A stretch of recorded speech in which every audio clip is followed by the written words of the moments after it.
This is Eddie and Montre's podcast on if college athletes should get paid. Again, my name is Eddie Glenn, and that's Montre Cash.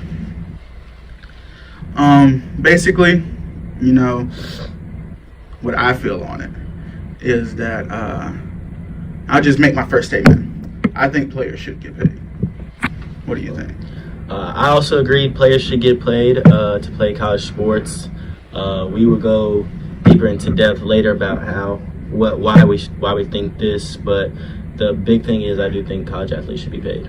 Right, and I think when I say college athletes, I think personally, on my end, I'm talking about D1 athletes on a full ride scholarship. Absolutely, I agree the same way. It's harder for the Division threes and also Division twos to get paid. Sometimes it'd be hard for the low major D1s to get paid unless your name is on the lines of Ja Morant, who has been a breakout star this year and bringing a lot of revenue to Murray State, who's not really relevant in most cases, most years. But this year they are because of him. He's always getting them on TV this year. I know they got put on ESPN a couple of times because of him. But other than that, I definitely believe D1 full ride scholarships should get paid. Right, and then what I want to do is I just kind of want to explain for maybe the people that don't understand. If you're a Division I athlete and you're on a full ride scholarship, you then forfeit your abilities to be able to make any type of other money. So you have no ways of income. You can't go to McDonald's and get a job. You can't sign a T-shirt and sell it for $10. You can't even, coach can't buy you a hamburger. So the reason I believe players should get paid in that situation is because what if a player has a car note or car insurance, or what if they just want food in their refrigerator? You're going to tell a kid that, hey, we're going to give you $40,000 a year that you have to use towards your education, but nothing else. Absolutely. I agree with the same way with that. The big thing, probably like the car insurance or the food in your refrigerator, just piggyback on that. If especially with kids these days, a lot of them have success stories where they came up from nothing. So their parents won't be able to just give them the money for it. Their parents are grateful that they are on the full ride scholarship, but also they want the best for their kids, and they know they can't get the best for their kids. So it does suck not being able to have or make any money and nobody be able to give you anything. And sometimes that's why teams go under the table with it, and they end up getting in trouble for it. But sometimes it is just the best decision to make at the time, and just because they want the best for their students. Right, and what Montre is talking about is sometimes teams will give players money, sometimes large lump sums of money, like $100,000 upon their arrival to the school. And a lot of people look at that as a bad thing, and yes, it's against the rules, but to me, it's kind of a good thing because it's like it lets me know the coach is looking out for the kid and their situation. Because like you said, you just mentioned that a lot of those kids, they're in that good of an athlete situation because that was their only way out of their situation. So coach is looking out to be able to give them, a lot of money so that he could take care of mom and dad and take care of himself or herself or whomever it may be. And you look at some of these athletes and they bring the school and the NCAA a lot of money. You look at Duke with Zion Williamson, he's bringing the school a lot of money. You look at Alabama with Tua Tagovailoa, bringing the school a lot of money. One good player can instantly bring your school $12 million. Absolutely. Piggyback on the Zion Williamson thing. Matter of fact, it was a couple Wednesdays ago, last Wednesday, I believe, when they played Carolina on February 22nd, 23rd, I believe. I know that was the highest paid sports game ticket to get into after the Super Bowl. That's a college basketball game. And they were saying that it was because of Zion Williamson. And bad thing is Zion Williamson got hurt 33 seconds into the game. So a lot of fans who wanted to see Zion that game didn't get to see him because he got hurt. And this is why some of the major sports shows in the world think that Zion, and some of the athletes think that Zion should sit out the rest of the season because he has the chance of getting injured and he just wants to play basketball in the league. So they think college is not the best option for him, especially if he's not getting paid to do so. Especially if you're not getting paid. And like you said, those tickets were Super Bowl price tickets for a regular season college basketball game. I was watching the game, and right before the tip-off, they were even saying one fan paid $10,000 for one of the better seats, and that's just a crazy amount of money to come and watch a college. It's like going to an Averett game and paying $10,000. Our games are free. I mean, I feel that completely, Eddie.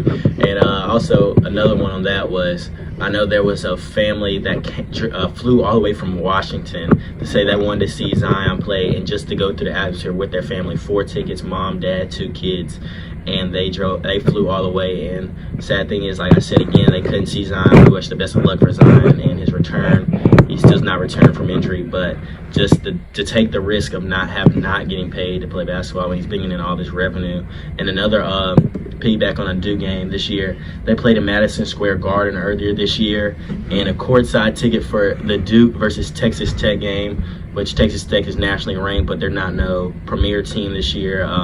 They're very good, but the court-sized tickets to the Duke versus Texas Tech game was actually more than the New York Knicks NBA basketball game, and that's a national basketball team, and that's really crazy there. Yeah, that's wild. I mean, you can go on. Costs more to go and watch Zion Williamson than it costs to go and watch the New York Knicks.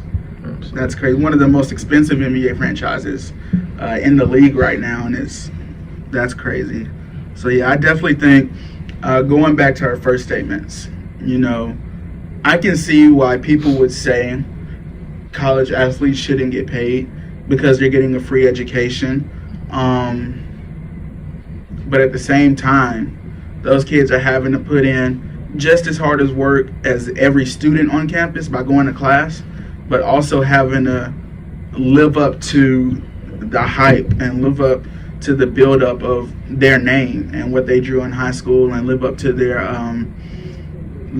full ride scholarship that they garnered from the coach. And that can be a lot to do. And then especially for one and done athletes, they're trying to do classwork, college work, and then trying to show themselves off for NBA teams at the same time. It's a lot of pressure for an 18, 19-year-old kid. Absolutely, and I agree completely with that. And I know it's hard, and I know, like Eddie said, that why people think that they shouldn't get paid, and then it comes into play with Division III or Division II athletes, or even low major D1s that we said earlier that wouldn't get paid as much or wouldn't get paid at all, and how that would be a problem. But just understanding the fact of what those Division I athletes like Zion and Tua do for their programs, like not only their programs, but actually, like you said, the NCAA itself just completely blows out what a Division III athlete would do for a school or Division II. Yeah, it's definitely hard to. And then, when you start paying players, then you have to look at, okay, Zion's bringing in this amount of money, but how much is our starting softball pitcher bringing? How much are we going to pay her? Or how much are we going to pay the center midfielder for the men's soccer team? Or that comes into play, and it's definitely a lot that goes into it. It's not as easy as, we're going to pay them, we're not going to pay them. It's a lot that goes into it, but I think that they definitely need to look at this, and there needs to be amendments made. And I don't think either one of us are saying that like Zion deserves $10,000 a month or anything like that, but $200 a month or anything, just not $0. Absolutely, yeah, that would always just be a big difference in and just the way college athletes would be paid. I know they're even talking about. Well, I know we talked a lot about Zion because he's been such a prominent name, probably since LeBron James here, and I know they're talking about lowering the age back to 18 in the NBA draft. So I know they can try to. So now college might miss out on a couple stars just because of that. And so I just agree that you should get paid, like you said, not $10,000 worth, but at least something. Like you said, they just want to go to a cookout run late at night, and they just need the money for that. But that's all you got, Eddie? Yeah, like I said, I agree. Don't need $10,000, but $200 a month, that's $1,200 a year. You can afford to give somebody $1,200 a year. Absolutely. I agree with the same thing, Eddie. And this is Montre and Eddie's podcast.